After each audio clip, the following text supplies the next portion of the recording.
I'll just put that up. All right, everybody. I think we're going to get started here with this afternoon's first session. So before we begin the session, let me say thank you to everybody for coming, both in the room here and online. A reminder to those of you who are in the room, consistent with ASU's current guidelines, please put on your masks or keep them on if you've got them on already. Also, all audience questions will come in via the Wova app, unless I decide to break rank again and take some from the audience, but we'll see if that happens. So, but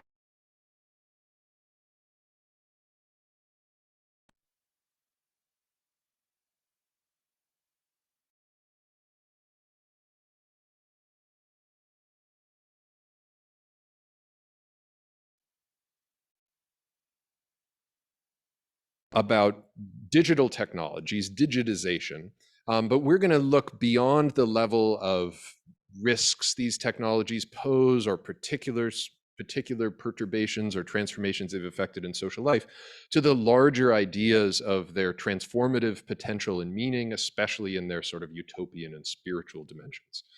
We have a truly wonderful lineup of speakers. And so I'm going to give, once again, brief introductions that are inadequate to the stature of our speakers, but are truncated for the sake of time, okay? So our first speaker will be Fred Turner. Fred is the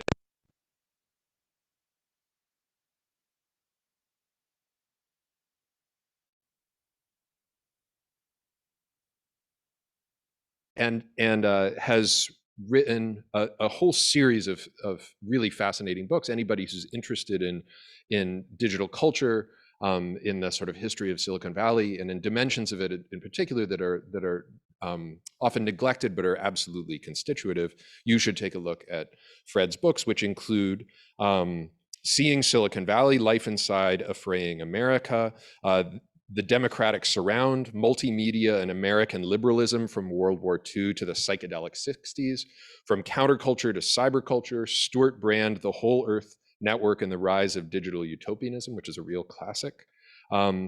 Before coming to Stanford, he taught at the Harvard Kennedy School, at MIT, but most importantly, he worked as a journalist for 10 years. And he was telling us at lunch how the constraints of writing in 750-word boxes were too significant for him, and he stumbled into becoming a scholar and now gives long form to the kinds of ideas that need deep and extensive discussion. Our second speaker is Gregg Pascal Zachary, who is a writer and educator who currently lives in Northern California on the edges of Silicon Valley. He was previously here at ASU with us for a happy decade, and before that has taught at Stanford and University of California.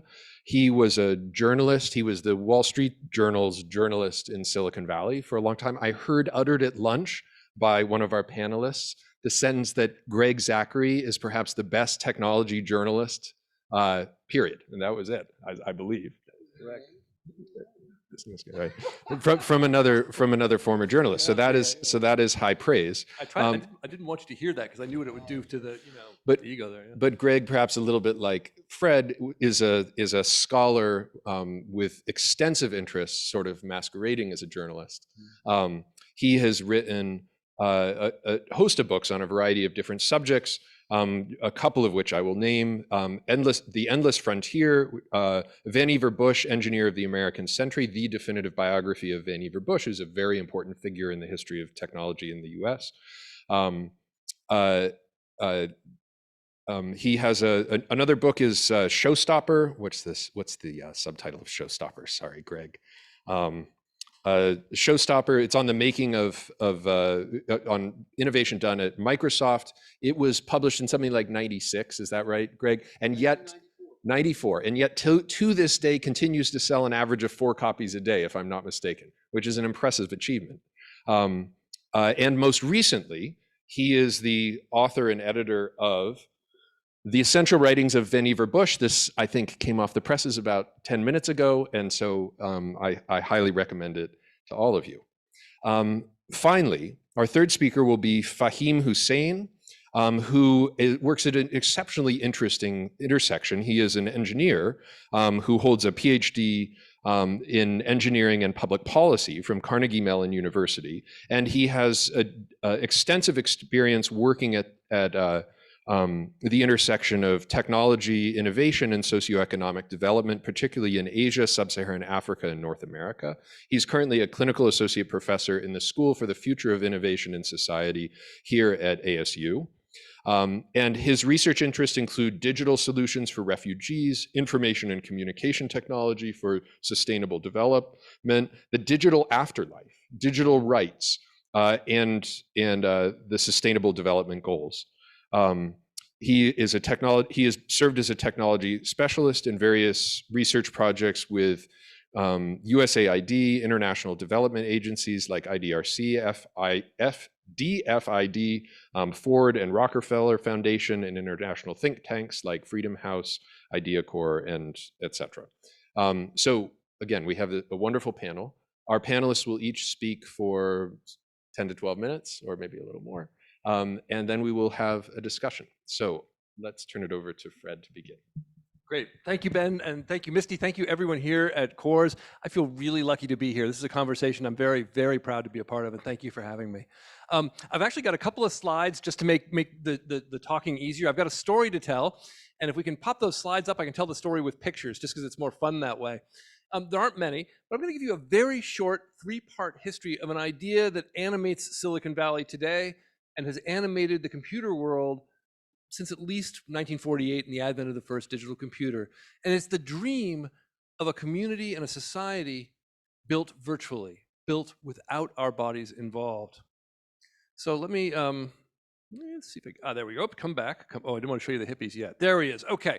Let's start. I'm gonna tell the story in 3 years, 1950, 1965, and today. In 1950, just 2 years after the first digital computer is online, not even online, but in existence, this man, Norbert Wiener, wrote a book called The Human Use of Human Beings. And Wiener had an idea that was widely shared at the time, shared by himself, by Friedrich Hayek, the economist, by any number of computer folks, by anthropologists, by others, that the world was fundamentally not a system of bodies, material goods. It was fundamentally an information system. What the world was, what our bodies were systems for signaling to one another about our intended actions. And the material world was a signal system in return. And we made our way in the world, he argued, by seeking feedback. So I might move my body, and when it bumped against the chair, I would know that I couldn't move farther in that direction, the chair having given me feedback, but should move in a different way. Now, we can go way down the rabbit hole on this, but the core idea here is that the material world, in Wiener's view and in the view of many of those developing computers in the 50s, was a world devoted to the sharing of signals. It was fundamentally informational. All right, cut forward now to the 1960s. And I'm skipping great decades of history here. So, and I'm very happy, as anyone who was at lunch with me will tell you, happy to go very deep on the history. But I think we don't have to. Jump now to the 1960s. I was always taught that the 1960s were a period in which the dreams of the 1950s were erased. The 1950s were a black and white period, a period of containment culture, enormously conservative. That turns out not to be true, and I've written about that extensively. But here in the 1960s, what you see is an embrace of Norbert Wiener's ideas to undergird a very surprising part of the American counterculture. We don't remember it easily today, but between 1966 and 1973, we saw the largest wave of commune building in American history. Almost 1 million people headed back to the land in this period. And when they did things like you see on the screen here. They built geodesic domes and zones out of industrial materials that they found elsewhere. Each one of those panels that you see in that building there used to be the rooftop on a junked car. And they were hacked off the cars and stitched together into these buildings precisely because the people who inhabited those buildings saw their communes as nodes on a network of experience that was fundamentally informational. The communes of the 1960s wanted to build community not around politics, not around bureaucracy, but around the shared experience of consciousness. Consciousness understood as fundamentally an exchange of information. There's a very famous movie scene from this period. It's a documentary scene in which two lovely hippies, long-haired, thin, beautiful, haven't been eating enough, but don't worry about that, dance in reflections of one another because they are giving each other feedback. Some of you may be familiar with the book, if you're old enough, from the 70s called I'm Okay, You're Okay. That is a popular bastardization of what's going on here 10 years earlier on the communes. It's a feedback-oriented system in which the social world is imagined as a system of feedback and in which social order is produced by feedback. All right. That dream animates Facebook and other firms in Silicon Valley today. The epicenter of American commune life was, in fact, the Bay Area. And its dreams still permeate the world today. My engineering students at Stanford still go to these sort of off-site places and build geodesic domes. Mark Zuckerberg, when he attended Burning Man, the Burning Man festival in the desert, which some of us have actually gotten paid to do research on, I love my job, went to the desert and built a geodesic dome called Shady Waffle in the desert, and that's where he stayed. Facebook, ladies and gentlemen, is underpinned by a dream of connecting individuals around the world in a system of shared consciousness by means of technologies ported from a larger industrial world. That dream was the dream of the communes of 1965, and it was the dream of Norbert Wiener before that. Mark Zuckerberg's dreams are not his own, they are inherited, and we live in the shadow of the cybernetic hopes for an egalitarian, technology-enabled, consciousness-centered world. All right. And for this, the 1960s offer us a warning. This is the Lama Foundation, which is a commune that actually still exists. These are its founders in 1968, dancing under what will become a geodesic dome roof, and they are dancing for world peace. I studied the communes. I started studying the communes because I had done a book on how Americans remember the Vietnam War, and I'd spent a lot of time, 3 years actually, talking to combat veterans. And I was so disturbed by that I wanted to do something cheerful. And I thought, well, the communes will be cheerful. My bad. The communes turn out to have been extraordinarily racially segregated, heteronormative, places where charismatic men dominated. When bureaucracy was pulled away, when rules were pulled away, when institutions were done away with, and when a community genuinely built on shared consciousness was established. It turns out that when you establish a community on consciousness, you get rule by cool. You get domination by charismatic leaders. The communes, for the people who inhabited them by and large, were replications of many of the social ills that plagued the suburbs they were trying to escape. They were really painful places. And this is where I want to stop our conversation today, at least my part of it. We inhabit a time when, once again, we are to some degree under the thumb of gurus who promise us technology-enabled communities of consciousness, but offer us systems that produce bigotry, discrimination, even authoritarian tendencies. And here's the deepest irony, and this is what animates a lot of my work today and has for a long time. The search for freedom through technology, the search for leaving our bodies behind, for building a kind of consciousness-centered intimacy, for expressing who we most want to be in the most hidden parts of ourselves in media, that search is fueling the corrosion of the institutions without which that search is doomed to fail. Without mediating institutions, without bureaucracy, I mean, I'm sorry, I have to confess, I'm a guy who wrote an essay in defense of bureaucracy. Yes, I have been to the DMV, and I still wrote an essay in defense of bureaucracy. Without those institutions, we will be living in Facebook's world, and Facebook's world is precisely descended from the communes and from Norbert Wiener's world before that. Thank you. Thank you. And on that uplifting note, Greg, who I suppose will continue the pessimistic theme. No, I thought and I was very. I'm going to have the same problem Catherine L had of turning on this microphone. Slide the bottom up. Slide the bottom. There you go. Done. Well, Trade you. I appreciate and at Fred's comments, and I'm a bit in awe of following them because I wish we might take a moment of silence. He summarized in such a succinct, pointed way the paradoxes of the liberatory promise of digital technology, and I am shaken, actually, shaken into silence, which is why I brought prepared remarks. Because I can be shaken. I'm not exactly a rock of emotional stability. I think people who know me know that. And first, I just want to thank, the invitation, and shout out to Gaiman Bennett, my beloved Gaiman Bennett, who can't be here today. Ben Hurlbut is an able substitute for the missing Gaiman Bennett, but he is no Gaiman Bennett. I will say that. All right. I'm going to put on the reading glasses. I'm in the uncomfortable position in Arizona of having a pair of sunglasses, having a pair of long-distance glasses, and having a pair of reading glasses. I want to make an opening remark on the concept of the future first, insofar as future-facing, future-fixing, future-failing are engines of utopian and dystopian thinking. And last night and also this morning, I think we heard a lot about the way utopianism, dystopianism are joined at the hip.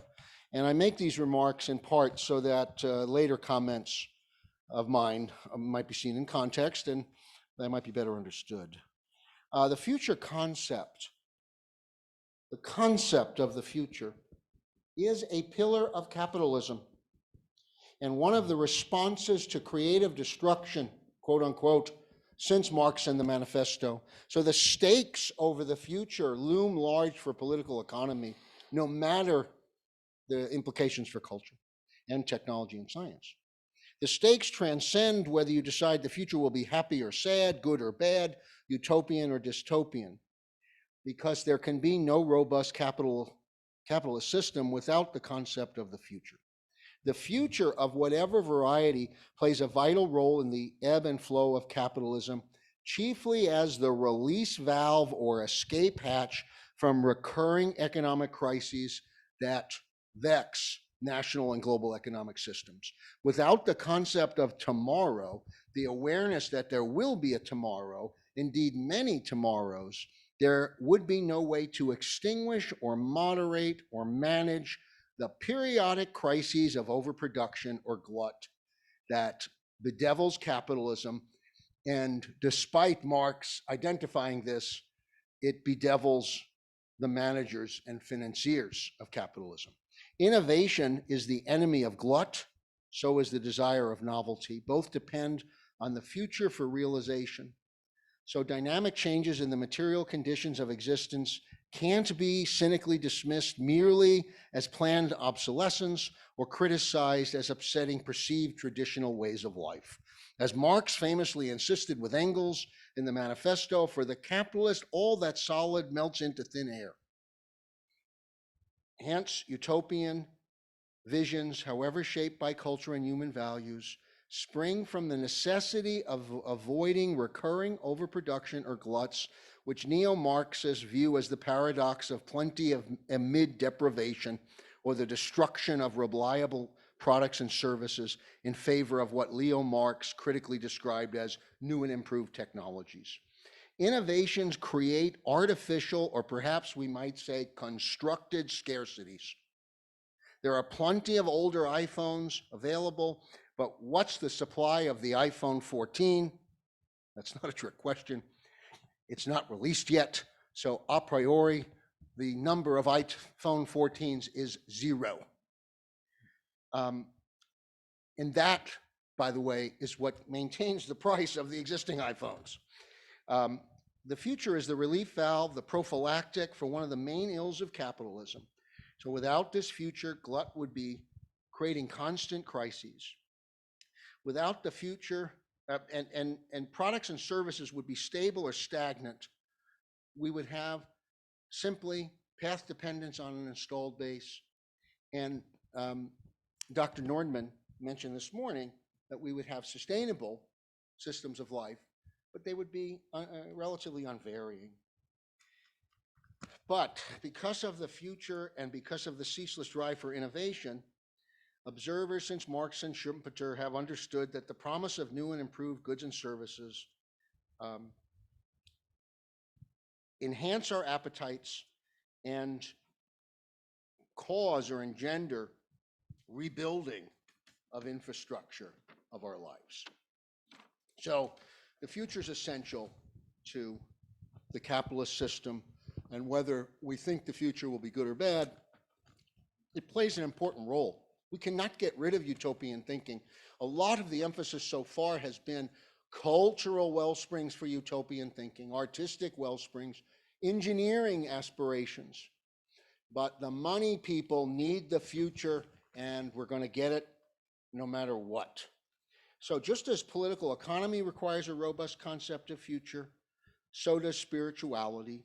Others have talked about this, and so I'm gonna just briefly say that fixing the future is well embodied in the resurrection and the promise of the Messiah returning. It's among the most powerful expressions of Euro-American culture. There are secular versions of future fixing, such as Kallenbach's Ecotopia, and of course, dystopian versions of Huxley's iconic Brave New World. So there's a final variant I want to mention because it's the variant I'm most drawn to, and the moment of self-indulgence has arrived. For one, this is the existential future.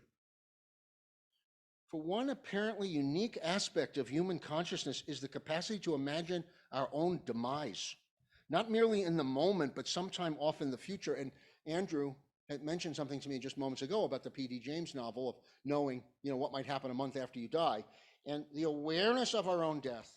Each of us can imagine our own death, and perhaps of necessity, we imagine the time after our death. And without an implicit grasp of future time, could Camus have written that the sole philosophical question is that of suicide or not?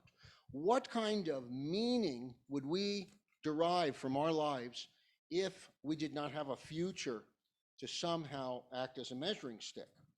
I want to say a few other quick points about my perspective on digital utopias and the networked digital world. One is Vannevar Bush's image, which he first gave to the public in 1945, just as the atomic bomb was tested in Trinity, which he witnessed, that the computer could give us a digital inheritance. We could pass on to others our cognitive connections. Another image was the push-button war and what Carl Sagan popularized around the nuclear winter. So we have at once the liberatory eternal life achieved through digital and then extinction. Images of the wealthy and well-educated hoarding digital tools to their own benefit. I hear this a lot. Competing and co-evolving dark visions of a digital panopticon, an impenetrable web of digital surveillance, which we now have entered into.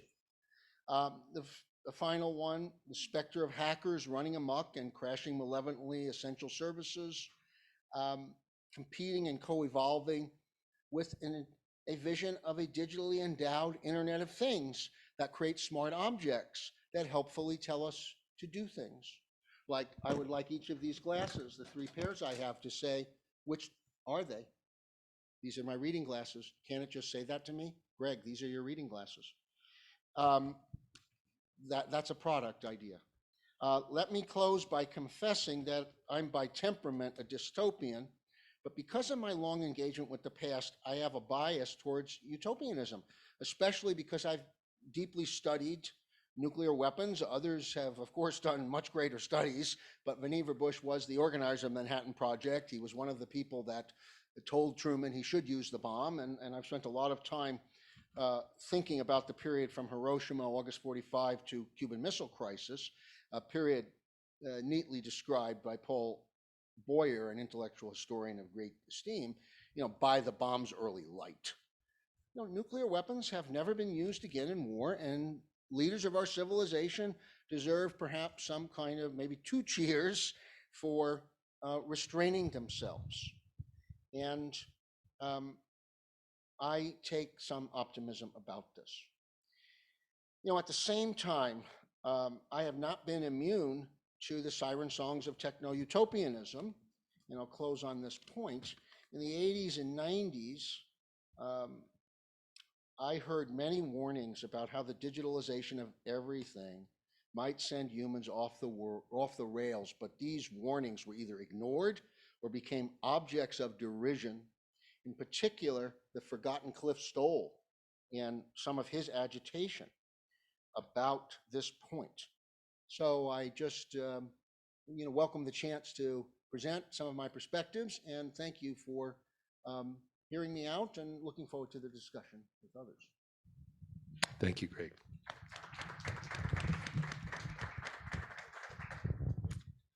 Faheem. It works.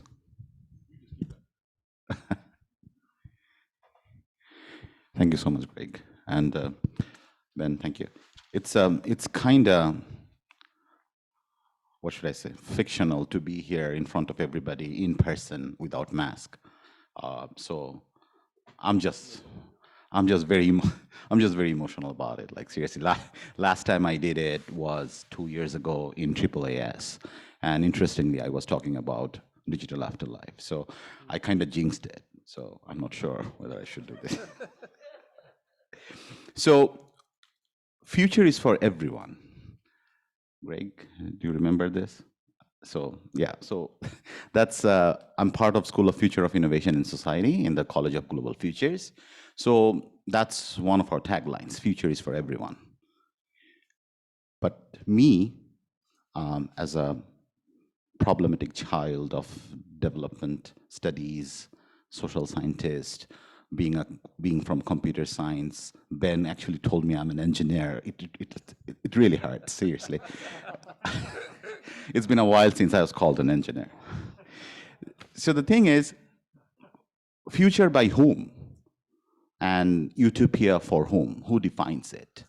And that's why from the 60s and the 70s in this country, fast forward, I'll take you to the camps, the refugee camps, where you are talking about the persecuted people who do not have alphabets. We are talking about people who do not are legally allowed to use internet. What is utopia for them? How access to information is being perceived, is being advanced, is being imagined in their future? Or are they even allowed to have a future? So it was so humbling, and I do promise you I will end in a very positive note. But let's first depress everybody about this. So I was humbled when I was in middle of nowhere in this biggest refugee camp in the world, in the border of Myanmar and Bangladesh, talking to the refugees, the Rohingyas, who have been persecuted, the very first big population being persecuted thanks to social media platforms, and ask them, what is internet to you? What is connectivity to you? For them, after all the atrocities against them, using the like, shares, and comments, groups were being produced, groups were being developed overnight to kill them. In different social media platforms. So when we ask them about it, they say social media or the internet or the whole ICT, information and communication technology, is hope. We see it as hope because that gives us the opportunity to talk about our things to others. Otherwise, we would be forgotten. But how do you do that when you do not have alphabets? Right? So that's one extreme to look into. Then I'll go back to that. But fast forward this year, like last year, December, when we in this university welcomed 64 Afghan refugee students, fled their own country, fled their family, possibly, unfortunately, won't be able to go back home. So for them, what is a future when we are talking about them as millennials and zennials being part of this information society? How the social media and this whole digital ecosystem of ours, how it's going to play its hand? Are they going to be persecuted because of their online presence, or they can celebrate their life using that? So that's another extreme of it to look into. But then the other aspect of this state of future of our digital self is, unfortunately or fortunately, our self after our death. So when we talk about afterlife, I am very fortunate to be with the experts, and also unfortunate, like, you know, I'm kind of feel threatened and being conscious to talk about those things in front of the experts. But imagine this: what is a future for us when we are not here, but our digital footprints are, our accounts are, and how these things are going to pan out? Not from a supply side point of view, but imagine, did anybody ask us how would we want to see our data to be managed? How would we want to see our digital presence to be reflected? And the things that we have here in terms of our, different social media platforms that they have when it comes to managing data using different options, we do not have any kind of standardization whatsoever. We do not have any kind of conversation whatsoever with the community, with us. Then, of course, in the last 2 years, what we have seen, we were talking over lunch that the huge growth of cyber funerals, this amazing business, multi-billion-dollar business of virtual grave swiping, and then you see some of those conversations of funerals being live streaming, and the whole, it's like a one-stop solutions. There are so many one-stop solutions now when it comes to not just managing passwords, but also managing your grief.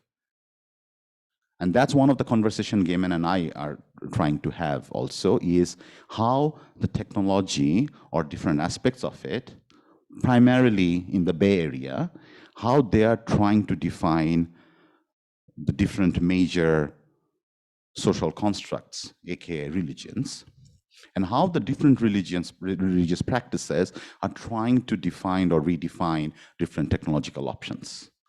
What are the interplays here? And in between, where are we? Now, so these are all big mess, but within that, there are hopes. I'll tell you several versions of that, because I promised. One is, within the Rohingya camps, remember, they do not have alphabets, but they have their own alternative internet. Those mobile internet shops where they're repairing, they have small laptops. And within the laptops, they have audiovisual clips they download from outside.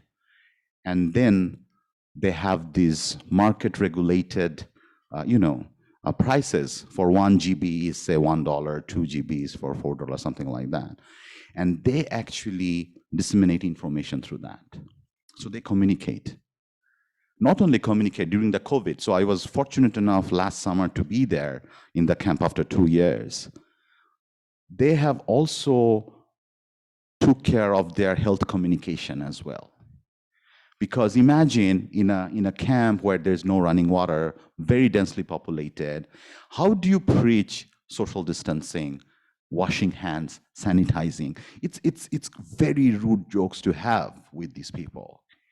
But they have designed and engineered their own communication, which is culturally contextualized, locally contextualized, but at the same time, they're not denying the fact that, the COVID is real and they need to be aware of those things. But they have done it in their own ways. To me, that is an utopia. To me, that is one of the futures also, in addition to whatever 6G, 7G, or the iPhone 14 we are looking into. In addition to this, in our future, we also need to look into that. Only then I think we can say really that the future is for everyone. Thank you. Thank you. Thank you all very much for an exceptionally interesting set of comments. So I want to remind everyone that you can submit your questions via the app, and I will try to see if any questions have come in and not spill all of my papers here. But in the meantime, I want to ask a question that I hope connects these three talks. And so let me put it this way. I mean, the information in each of these accounts and the sort of future orientedness of the possibility of relations built upon information is essential. And yet, in a sense, Fred, your story was about it was emancipation, but it was agency. I mean, a kind of pure agency that's achieved through a kind of relational reconstruction of society, in which one just simply secedes from body, from context, from bureaucracy, from institutions, from et cetera, et cetera.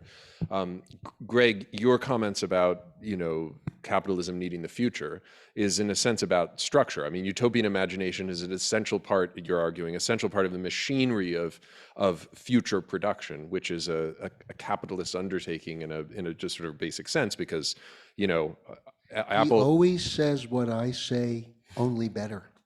Apple doesn't hit its level of earnings that it hit the other day without everybody needing the next iPhone. And it turns out, as Steve Jobs pointed out, that we all do in fact need the iPhone, even though none of us knew it when he did, right? But there's a sort of dimension of structure that tells a story about agency, right? I'm agential.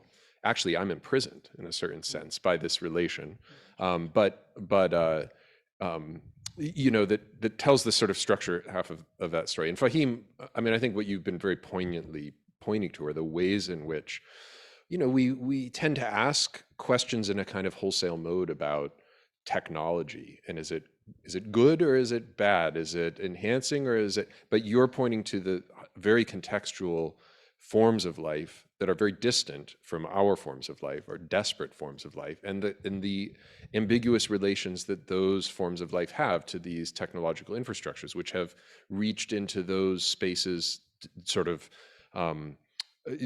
notwithstanding the profound deficiencies associated with those conditions of life. These have sort of reached in and shaped them. So I want to ask you to reflect on a kind of an overwhelming question, but also a sort of simple question. And maybe it's a two-part question. Number one, why is it that we talk, or what are the stakes of us talking about technology as though it is the stuff, as though we know what it is, as though it stands outside of a social context in which it's put to use, as though it is either a platform for the expression of agency or feeds into structures or whatever, but is somehow dissociated from. Because it seems to me that in each of these accounts, in effect, is what is getting told or what is getting imagined is a social order. I mean, it is society, and yet what is getting articulated is technology. And part of the engine behind, the Facebook commune, which, Zuckerberg assiduously refers to a colleague of mine was part of a little conversation with Zuckerberg at his house. I think it was sort of like therapy for evil or something like that, where he wanted people to tell him how he should think about his enterprise, given that it was now starting to show cracks, at least in terms of its virtue. And she made the comment that in Facebook is in a sense like a state, and he said no, we're a community. But this is precisely the sort of emancipatory story that denies a kind of a context and denies a structured situation that, as you're pointing out, Fred, has the effect, not surprisingly, of attenuating the institutions it would seek to sort of transcend from. But the promise is technological. I mean, the vehicle is technological. So I wonder if you would each say something about how we should think about quote unquote technology in relation to these dimensions of life. What is a vocabulary, a basic vocabulary for talking about, in a sense, the utopian politics of technology as constitutive of social life in important ways, that also helps us escape from the ways in which a kind of utopianism masquerades as a sort of realism, and therefore encourages us to forget that we're engaged in political imagination. Sure. Can I jump on that? Oh, great. So that's a tough question, as you might imagine, and kind of a hard one. But let me try to jump on it with something that I know we share, a kind of background that we share. I think one of the fantasies of technology is that it is precisely separated from other parts of our life, and that therefore technologists, people who understand how the machines work and can deploy them, have a kind of special capacity. They might be geniuses, they might be entrepreneurs, they might be the kind of people, usually men, who send rockets to Mars. The thing that we tend to underestimate, I think, is the degree to which different communities are struggling to define what technology is and to use those definitions tactically. To the extent that Mark Zuckerberg can convince us that he has developed a device that in turn promotes a kind of community that we all desperately want. I mean, what human being does not want to be intimately connected to others? If he can convince us of that, then he can get us to stop looking at the fact that the internal stock structure of Facebook is such that he maintains absolute, in himself, solitary, solo, singular control over every decision in the firm. I don't know if you're all familiar with this, but Facebook has a two-tier stock structure. You can't buy the shares that he has. You can buy other shares. You can buy B-class shares, but you can't buy his A-class shares. He maintains a majority of shares himself personally. And if you imagine that in fact he's built a community, that it becomes very difficult to hold him to account as a company. It becomes very difficult to invoke the regulatory mechanisms that we have to help produce the good society. And this is true across the board. The idea of a technology that enables us to be more ourselves is as old as America itself. The Bible is in some sense a technology that's designed to help us, at least in the American story, get closer to heaven. In the early part of in the 17th century, the idea of predestination suggested that, in fact, those who did well on this earth were probably marked to get to heaven in the end. And doing well on this earth was often a matter of building new technologies and establishing wealth thereby. The idea that technology is separate from human experience and not the object of political and ideological work prevents us from seeing the ways that those who are doing the ideological and political work are seeking and maintaining power. It doesn't look like power at all. It's just community building. Who wouldn't want more intimacy? I do. I want to be in a good community. But if we believe that, we're going to be in a tough place. Maybe I'll go Faheem next in just physical order here. A few glances at this. I mean, the basic question, technological systems act on us, act on humans, and humans act on these systems, and these systems are consequences of our outcomes. There's a certain dynamic there. Second, in the particular context of the United States, digital technologies and networks were presented as self-correcting, that whatever flaws they generated, the actors in those systems and designing those systems would correct them. And then we happened to have a president and a vice president at the time the first web browser was created. In other words, at the advent of the web, Al Gore and Bill Clinton decided that since these systems were self-correcting, there would be no harm if we passed a federal law that indemnified these systems from harm and negligence. So the auto industry doesn't get this, the coal industry didn't get this, supermarkets, Johnson & Johnson, nobody else got this. They decided that we could give this infant industry a critical boost if we said, no matter what, you cannot file suit. We suspended and vacated tort law for the digital companies and the digital systems.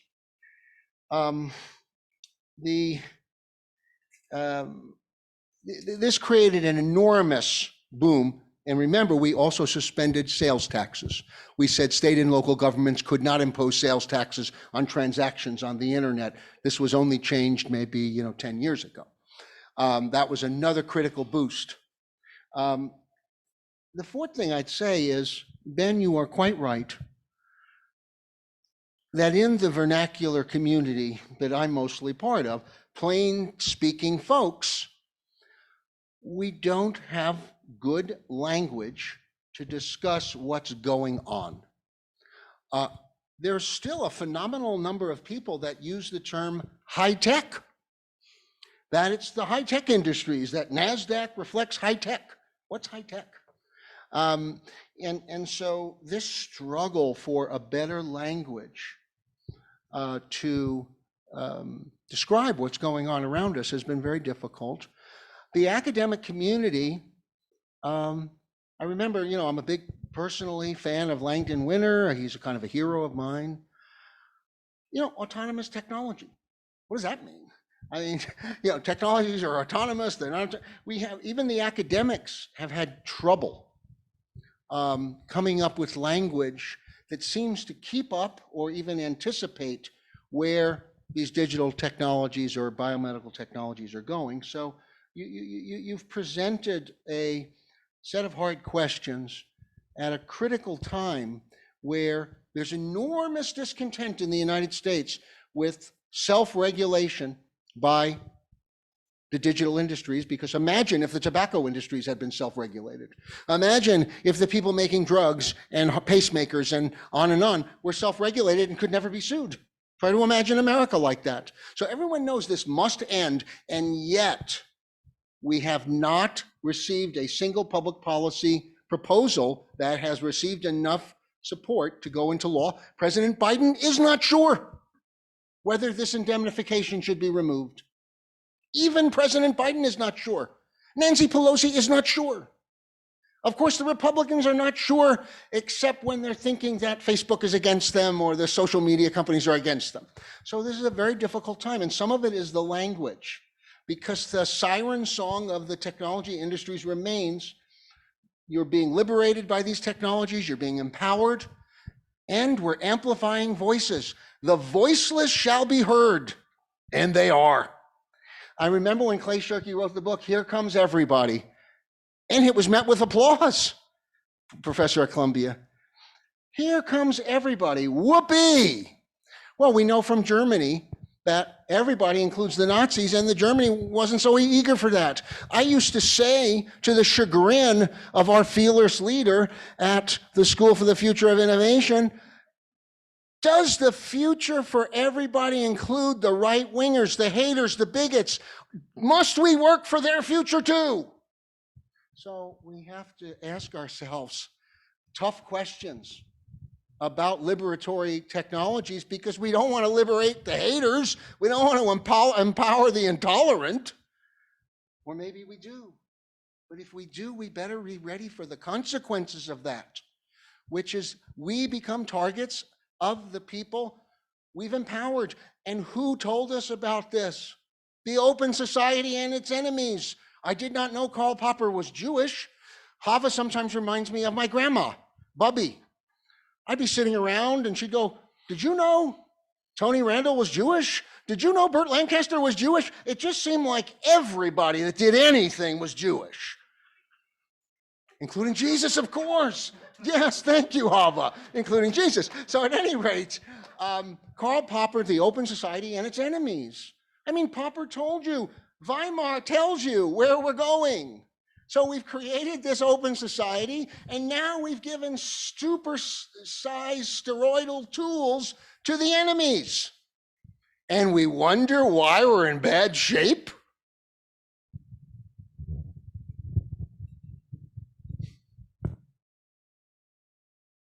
Do I need to talk now? No. The therapist is waiting for me outside. Yeah.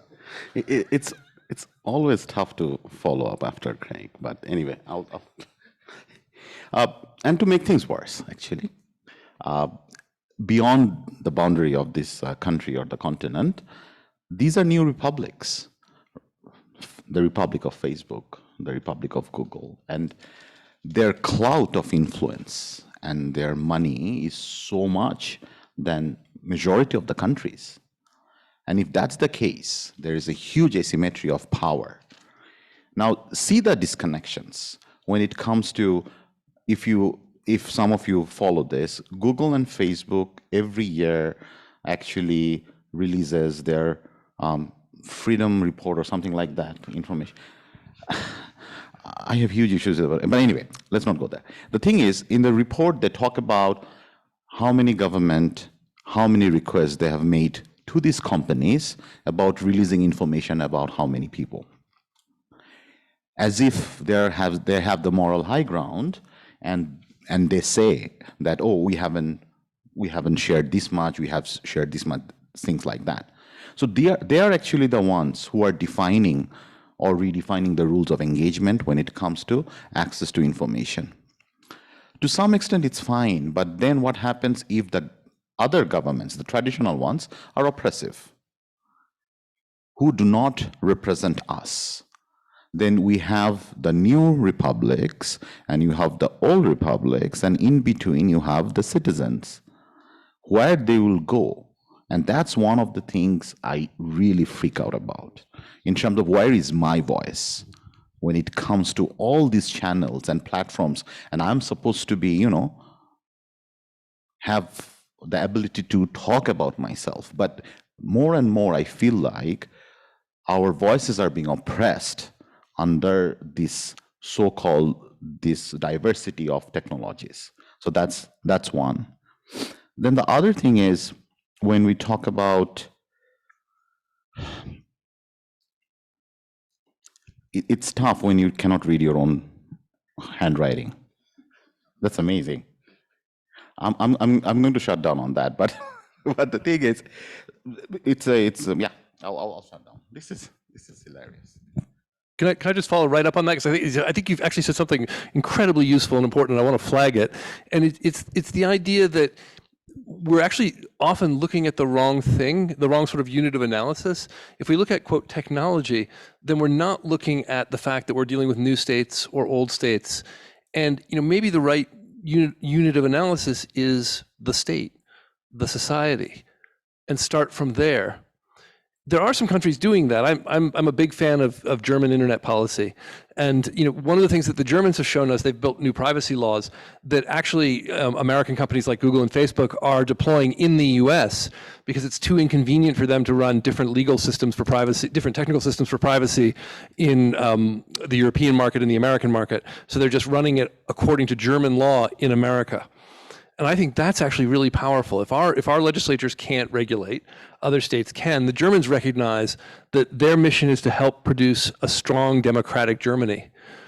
And they start from that position. And so I think that's our challenge, is to not stare at the technology and be mesmerized, but rather to look at the settings in which it's being deployed. I think your point about high tech is right on.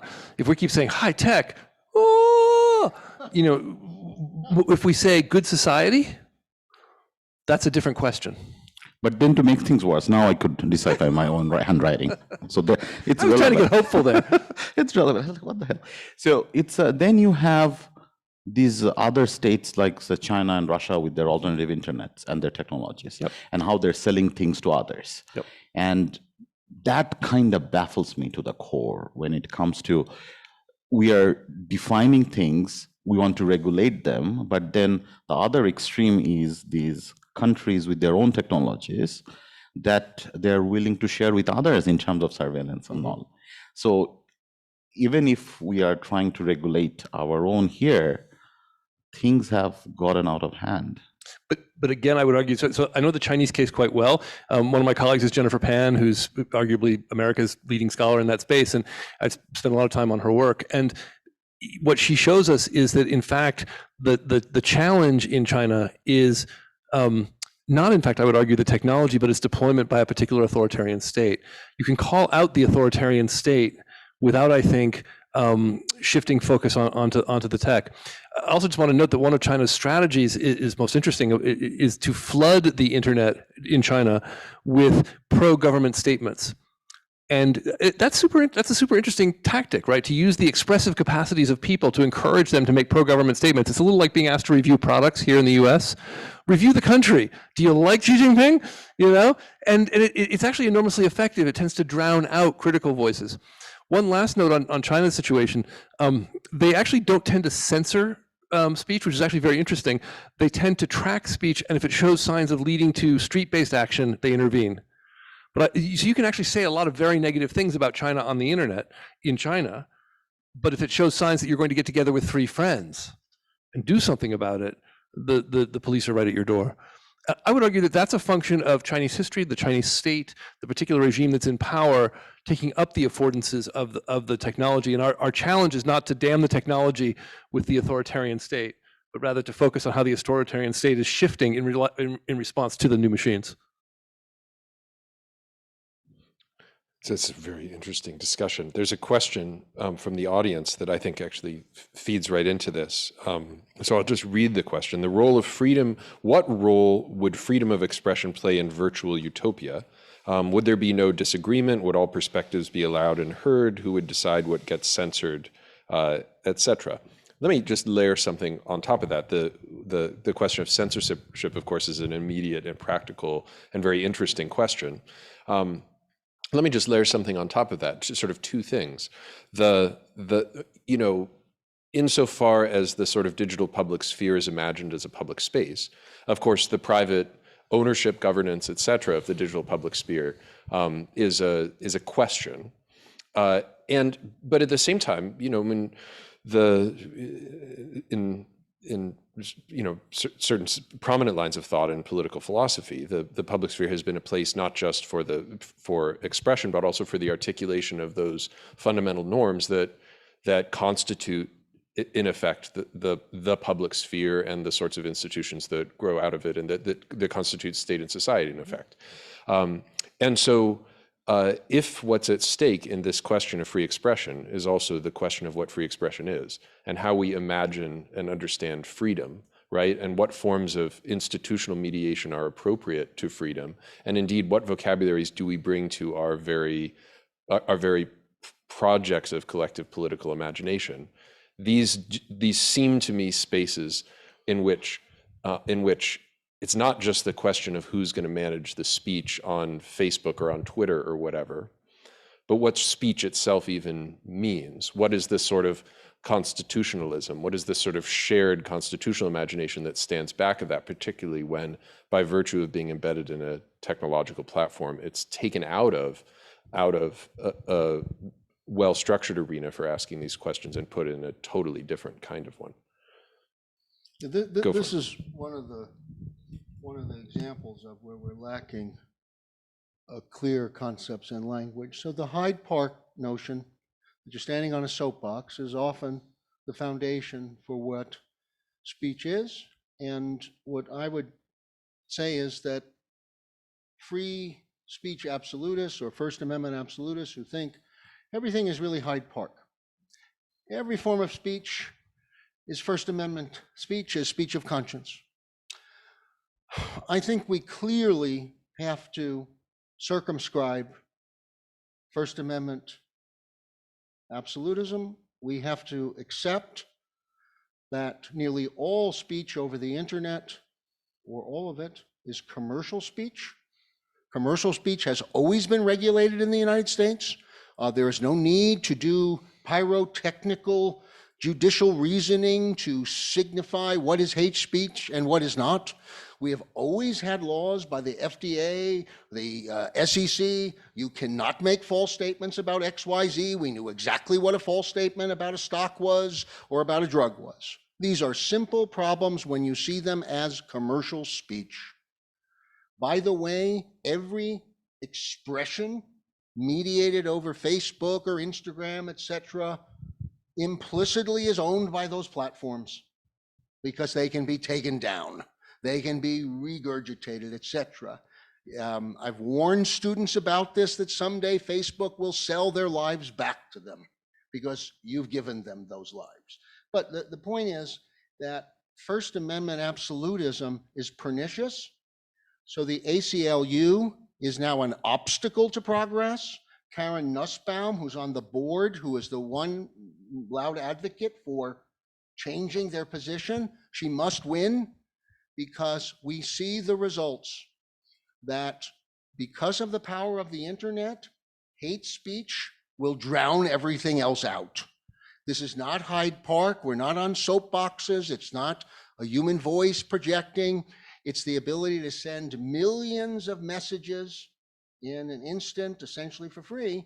And so we need to disabuse ourselves of the American fantasy that each of us is a kind of Martin Luther King writing a letter to Birmingham all the time. We're not. Right on, absolutely. And so I would absolutely, excuse us while we do our California thing. One of the things that I think is misunderstood about contemporary social media is that it's not a community. It's a global system of micro broadcasting. When you're on Facebook, you are a micro broadcaster.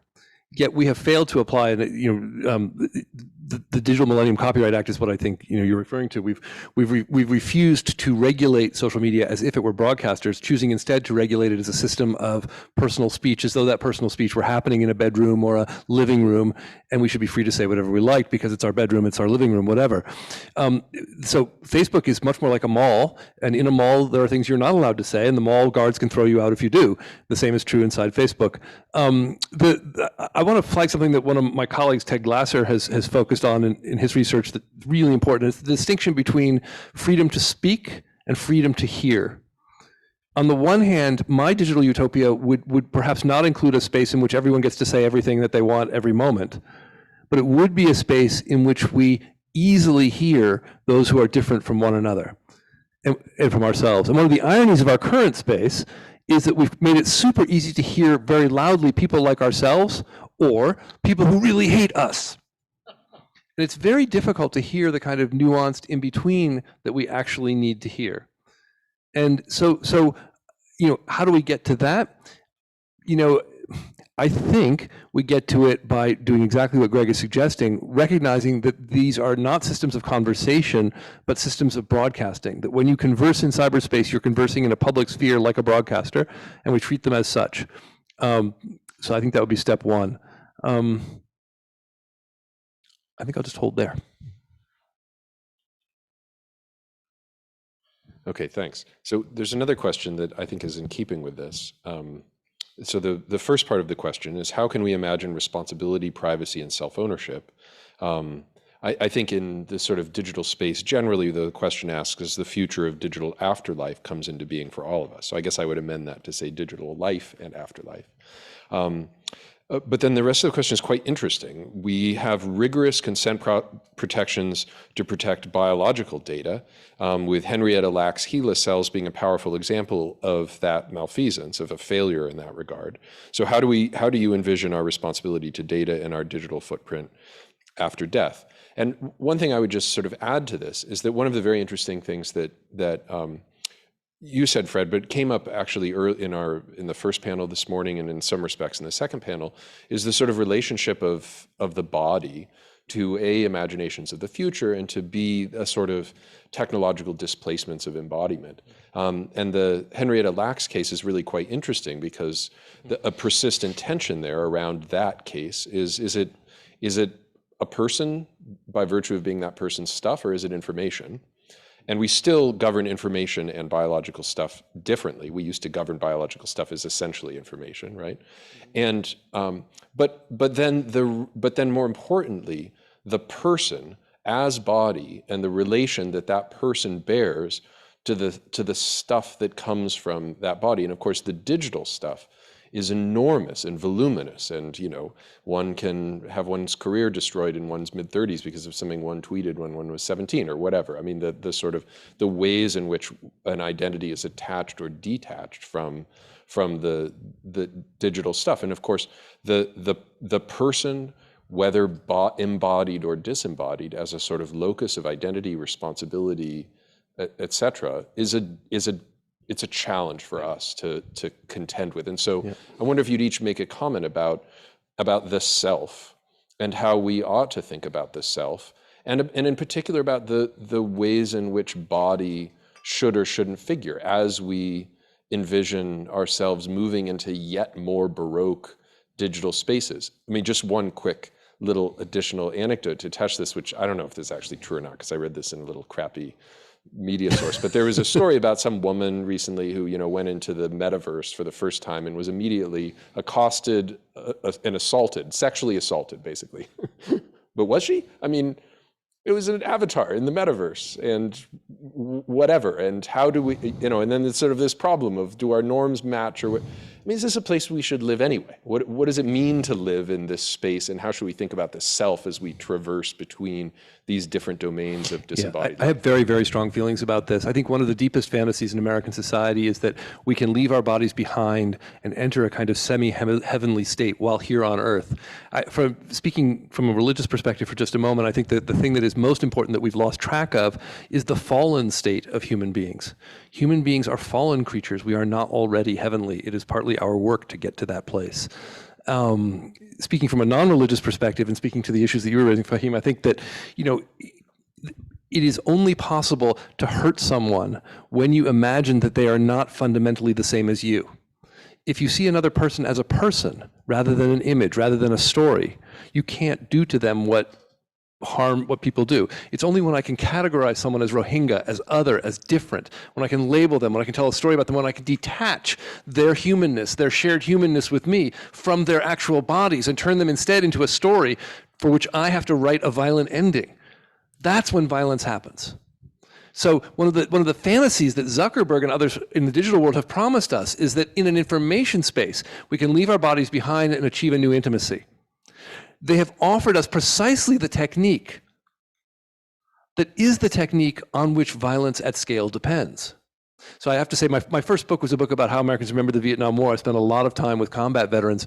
And one of the things that they taught me was that in order to commit the violent acts on the battlefield that they committed, they had to first learn, in this case, that the Vietnamese were not human.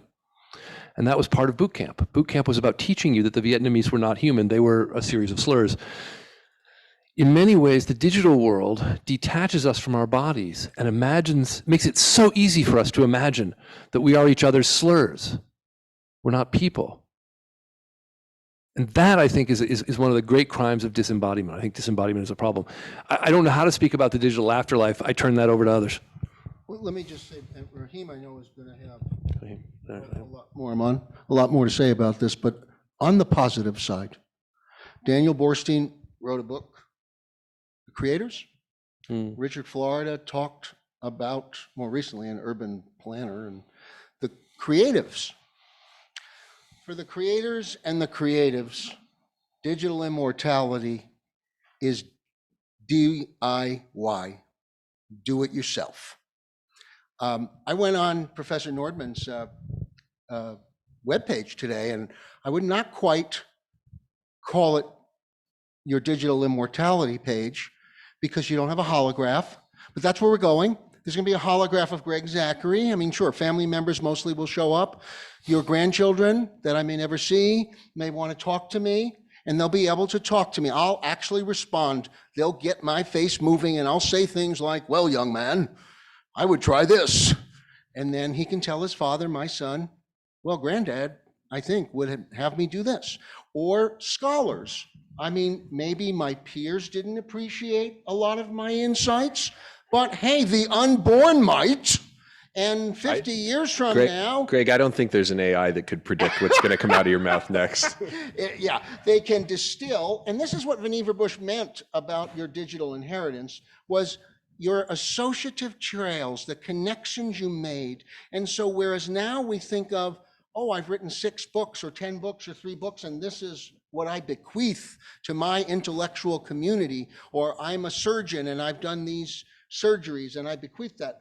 I think in 20, 30 years, we'll be bequeathing our own final creation of an artifact that we can access and interact with. And so I think for a certain set of people who we might think of as elite or artistic, this is going to become very important to have this. And first, we'll see, I think there's a lot of people that would like to interact with Joe DiMaggio and Marilyn Monroe or Bogart, or, we're going to see celebrities that people want to interact with, or religious leaders, wise people. And we're going to see that taken from artifacts that they left behind. And I think that's tremendously exciting, because when we talk about, well, no, but when we, for instance, Incredibly boring. when we read Kant today, when we read Plato, when we read Socrates, I mean, we have a very narrow form of engagement with them. It's purely textual. And I think this is going to deepen a lot. And I think for charismatic personalities in these artistic and intellectual fields, it may be revelatory to actually interact with them. So that's a sort of positive note. I'm holding my tongue. You go, man. Where to start? Like, seriously. So, Hava, I will come to you after this, because I need to comment on this. So first of all, I'll just talk about the regular Joes before coming back to Monroe. Okay. So the thing is, we need to normalize the conversation about death when we talk about our digital selves. We do not do that. It's a certainty we're going to die, but when we are designing the platforms and the technology options, that's not designed for that. At least from the user end, it's not designed for that. And it baffles me why on earth it's that. So before coming to ASU, I spent 5 years in South Korea. And unfortunately for my students, I made them read through the terms and conditions of Google and Facebook for so many other things. So part of they hate me for that. So, but the thing is, those memorialization and those provisions for account managers were not even translated to Hangul, Korean. So, because it's supposed to be translated to every language or something like that, or some of the major languages, let's put it this way. That's what my understanding was. But it was not. It was kind of hidden. And the whole idea has been that the whole conversation, so if we want to know that, we need to talk more about it, normalizing in terms of our value of data. A big part of my research is technology for development. So we preach the use of technology for societal development and advancement. But while we do this, it's also very important that we talk about why it's so important just not to use it, but also to take care of your data. That's your own right. It's not the property of others. So to educate others about this and have the conversation. There hasn't been any major conversations within the Citizens Forum when we talk about afterlife or digital artifacts and talk about our footprints, how we want to manage it and bequeath it, things like that. So that's one thing. Now imagine the other stuff when we talk about recreating others, right? So we had this conversation over lunch. This Korean mother lost her daughter, gave all the data to this AI company, and they recreated her, and the mother met the girl online, like in the VR. They talked, and it helped her to manage the grief. But who is going to take the responsibility if she committed suicide? And what happens if we are just not going to create that little girl, but also create or recreate the monsters from our past, and then tune them with all the atrocities and all the fake news of our present? And then we market that. That would be an amazing recipe for disaster. So I don't want to go there. We can, of course, as academics, talk about those hypotheticals. But primarily, as practical initiatives, I think more and more we need to normalize, like, dude, you are going to be dead, so please manage your data.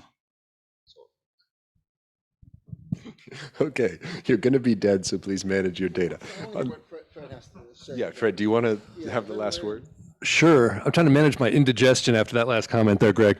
No, so here, okay. So we imagine that our digital afterlife is like our memory, that it's something that is individual, that it's something that's going to come back accurately, and it's going to be uninterfered with by our culture or by institutions. And I think that's precisely the mistake here. I think that, there are, first off, public memory is very carefully managed at the moment by a series of corporations. Disney has done a very good job controlling its memory and the images of things that were done in the past by Disney and establishing rights around that. We may need to do a similar thing. The Germans have been helping us do that. But more to the point, our memories are always shaped by not just the moments in which we had them, but by the changes in time and place and the makers of our memory images thereafter. When I was doing my Vietnam book, it was a sort of new thing in therapy, psychotherapy for traumatized combat veterans, to be shown Vietnam films like The Deer Hunter as means to re-encounter, in theory, the violence that they saw on the battlefield and recover from it. And this was offered as a therapeutic technique. And some veterans found it helpful.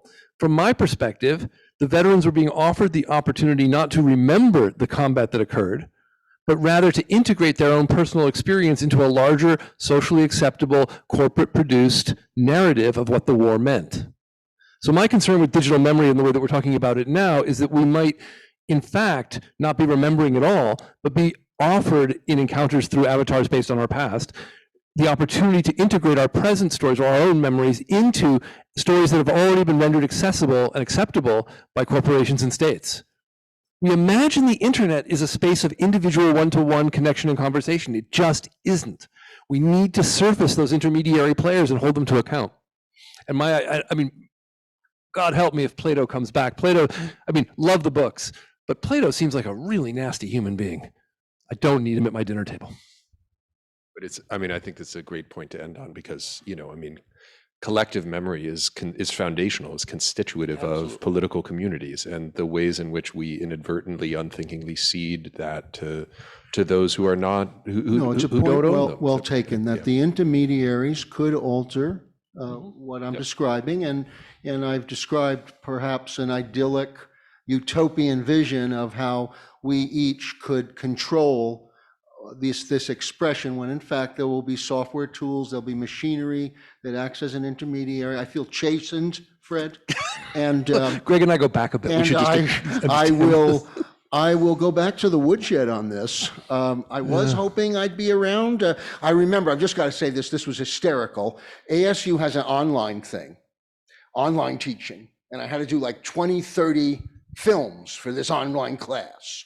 And then we have to sign this contract that says they can use this in case you leave the university. And there's a line in there. And that led me to ask them, can you use this after I'm dead? And they were it took them a while to answer me. You could tell. They went and asked their lawyers. And then they, with great temerity, said to me, well, yes, we can do this after you're dead. And I said, great.